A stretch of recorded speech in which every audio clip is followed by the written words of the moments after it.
Bienvenue à toutes et à tous dans l'entretien du jour qui reçoit pour vous aujourd'hui Monsieur Luc Kolimédié. Il est le président du groupement professionnel de l'industrie du pétrole du Bénin. Monsieur Kolimédié, bonjour. Bonjour Madame Inès. Alors comment est-ce que l'industrie du pétrole se porte-t-elle au Bénin? Comme vous le constatez, elle se porte relativement bien. Mais ces 2 derniers jours, vous constatez les affluences qu'il y a sur nos stations. Subitement, la demande, elle devient beaucoup plus forte que l'offre pour des raisons de pénurie. Parce que le Nigeria a quelques soucis. Et dès que le Nigeria a des soucis, ça veut dire, comme nous le disons souvent, dès que le Nigeria tousse, le Bénin est en agonie. Alors, voilà la situation du pétrole au Bénin en ces moments précis. Donc, comprenez que nos soucis ont été toujours de faire en sorte que nous puissions avoir du stock suffisant pour servir notre pays, pour servir les consommateurs, parce que le client est roi. Mais pourquoi est-ce que ce souci n'est presque jamais satisfait? Ouais, vous savez bien, on ne pourra pas le faire parce qu'il ne faut pas nous prendre pour des philanthropes. La preuve totale est partie, Shell est parti, Texaco est parti. Nous étions des Nigériens qui sont venus racheter Texaco et Total, qui s'appelle relativement aujourd'hui MRS et Corley. On n'en serait pas, disons, dans cette situation qui fait prévaloir encore sur l'échiquier qu'il y a des pétroliers au Bénin. La situation elle est telle qu'il y a de méventes. Les produits venus en contrebande viennent concurrencer librement, déloyalement l'autre secteur, ce qui fait qu'ils sont au moins à 85-90%, n'est-ce pas, de ce qui peut être vendu sur l'étendue du territoire. Donc du coup, nos investissements, il n'y aura pas de retour. Et quand il n'y a pas de retour, vous êtes d'accord avec moi qu'on ne peut pas se le permettre. Donc les institutions financières ne sont pas prêtes à accompagner les pétroliers que nous sommes pour les raisons que je viens d'énumérer. Donc du coup, comprenez avec nous que notre situation n'est pas reluisante parce que si vous en achetez, vous mettez en stock, vous n'allez pas vendre. Et si vous ne vendez pas, l'essence contenue dans un bac pour une certaine période, il y a d'abord l'évaporation, il y a ce que nous appelons le fond de bac qu'il faut laisser à tout moment, il y a les freins qu'il faut calculer. Donc il y a tant de paramètres sur lesquels nous ne pourrons plus nous permettre de faire du sous-stockage parce qu'on est conscient qu'après la crise, on ne vient seulement nous chercher en tant que pétrolier pour jouer le rôle de sapeur-pompier. C'est-à-dire, dès qu'il y a une crise au Nigeria, c'est en ce moment qu'on reconnaît qu'il y a des formels. La dernière fois, on a dû menacer le gouvernement finissant d'aller en grève, même pour bloquer l'aéroport. Parce qu'il n'est pas normal que nous ayons des agréments, nous payons les impôts avec nos situations diverses dans les institutions financières et qu'à côté de nous, d'autres qui prennent des produits de bonne qualité à l'origine. Il faut mentionner, les produits qui prennent au Nigeria sont de bonne qualité à l'origine. Mais dans la manipulation, ça fait que ça devient des produits que nous appelons communément paillots et qui desservent sérieusement.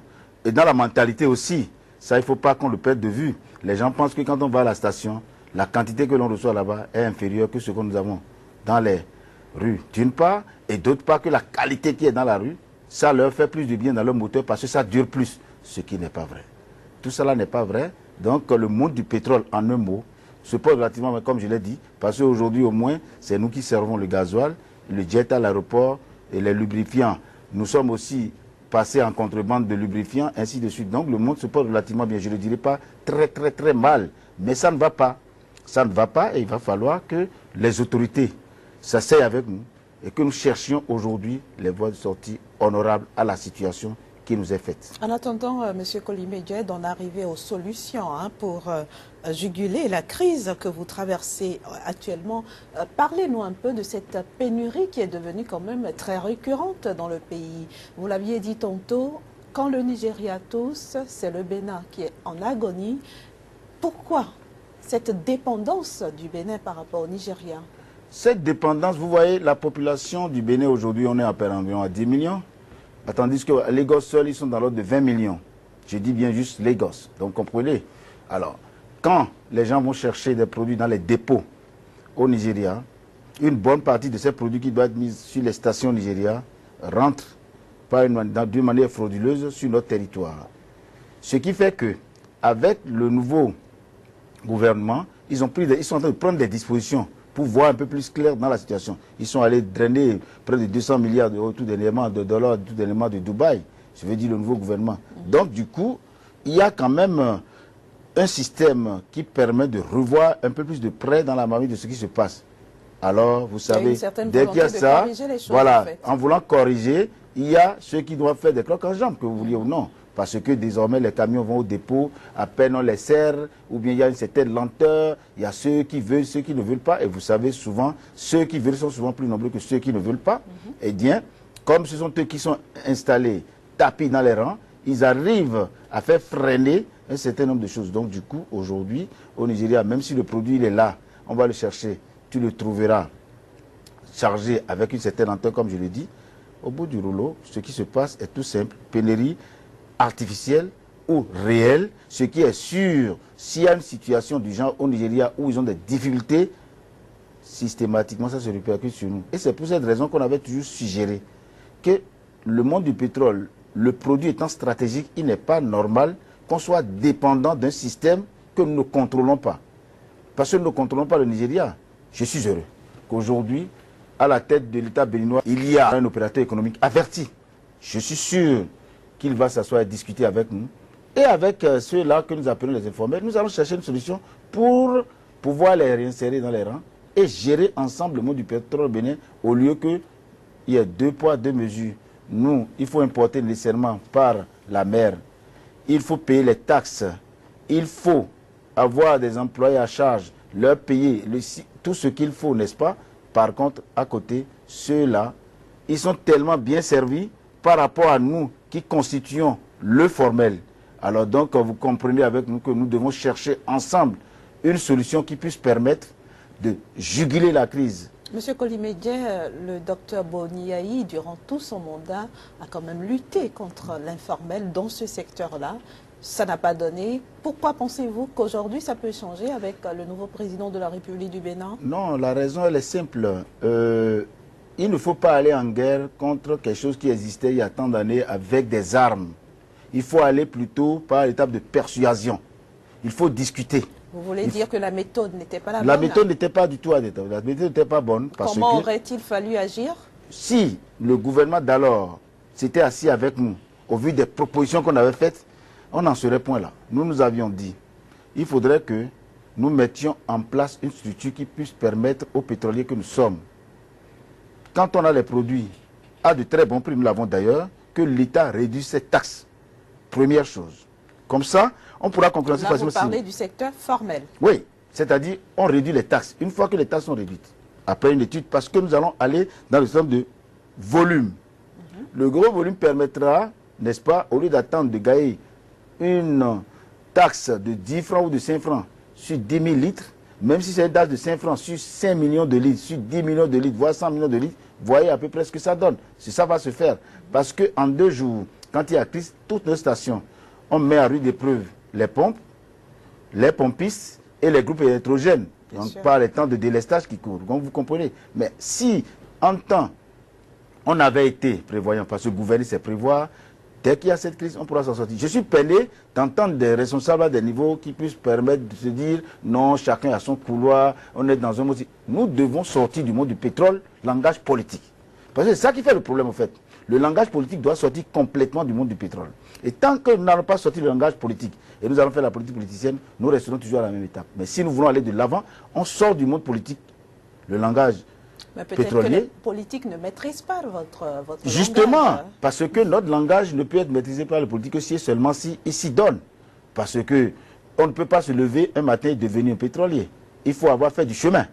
N'est-ce pas? D'aucuns ont eu l'avantage de passer par le forage, la production avant d'atteindre. D'aucuns ont fait des études, des chimistes qui sont passés par des raffineries, ainsi de suite. Ce n'est que ce groupe qui peut parler vraiment du pétrole. Mais quand on vient un matin, parce que j'ai été mis à une position pour parler du pétrole, il serait difficile de le faire correctement. Parce que ça ne peut pas être un langage politique qui va résoudre le problème du pétrole. Est-ce qu'on peut dire que, à court terme, à long terme, le problème de pénurie des produits pétroliers sera résolu au Bénin? Il va falloir tout simplement qu'à court terme, nous nous retrouvions rapidement. À moyen terme, nous allons étudier les mécanismes nécessaires pouvant nous permettre de juguler la crise à l'avenir.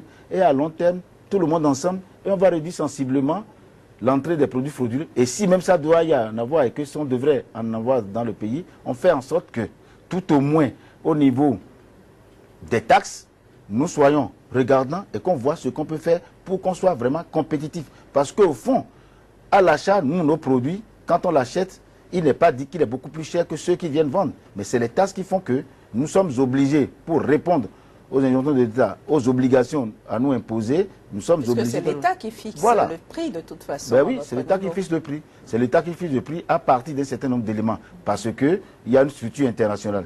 Mais dites, tenez-vous tranquille. Je prends l'exemple aujourd'hui. Si le dollar il est à 600 aujourd'hui à la banque, vous verrez dans une structure de prix où on nous impose un truc de 550.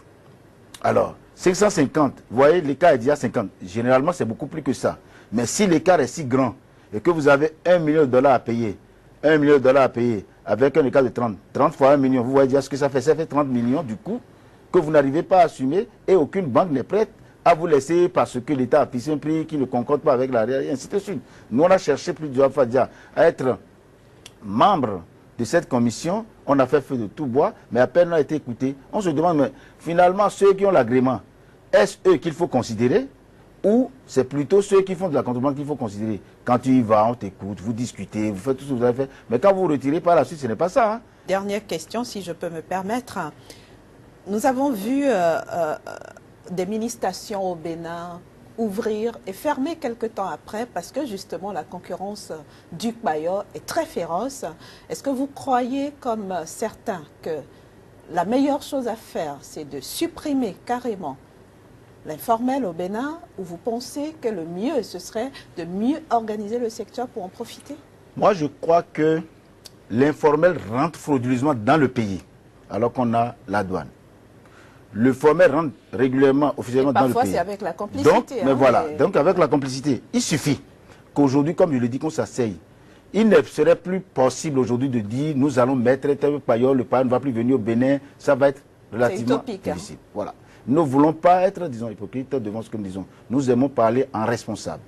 Mais si on s'assoit, parce que quelque part, si le produit nigérian peut rendre un service comme ça se fait au peuple béninois, mais voyons dans quelle mesure ça peut s'appliquer pour que nous, qui sommes dans le formel, ne soyons pas asphyxiés. Parce que nous, par exemple, on ne nous autorise pas à mettre le paillot sur nos stations. Mais si le Béninois aussi va vers le paillot, c'est parce que de l'autre côté, ça coûte moins cher. Il y a naturellement, une et ça se comprend. Bah oui, oui. Il y a une question de coût qui se pose. Parce que si je veux acheter un produit, s'il est à 10 francs, alors qu'ailleurs je l'ai à 15 francs, je préfère aller vers le 10 francs. Malheureusement, même vous si inquiétez, voilà, la qualité n'est pas bonne. Donc aujourd'hui, la chose la plus simple à faire est qu'on s'asseye.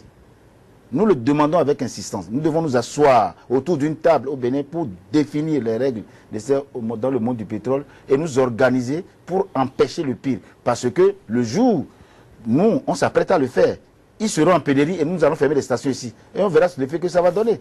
On sait que la Sonacom ne pourra pas tenir à elle seule. Ça, c'est sûr. Il y aura pénurie là-bas et nous allons fermer la vanne ici parce qu'on est prêt à créer une crise. Mais je suis sûr qu'on ne va pas faire ça à ce président de rupture. Non, il ne le mérite pas et nous allons faire ce qu'on peut. Donc l'essentiel est qu'il nous écoute et qu'on nous interpelle et qu'on s'asseye et qu'on discute le plus rapidement possible. Monsieur Kolimédié, merci à vous. Je rappelle que vous êtes le président du groupement professionnel de l'industrie du pétrole du Bénin. Merci à vous d'avoir accepté l'invitation de l'entretien du jour. Merci beaucoup.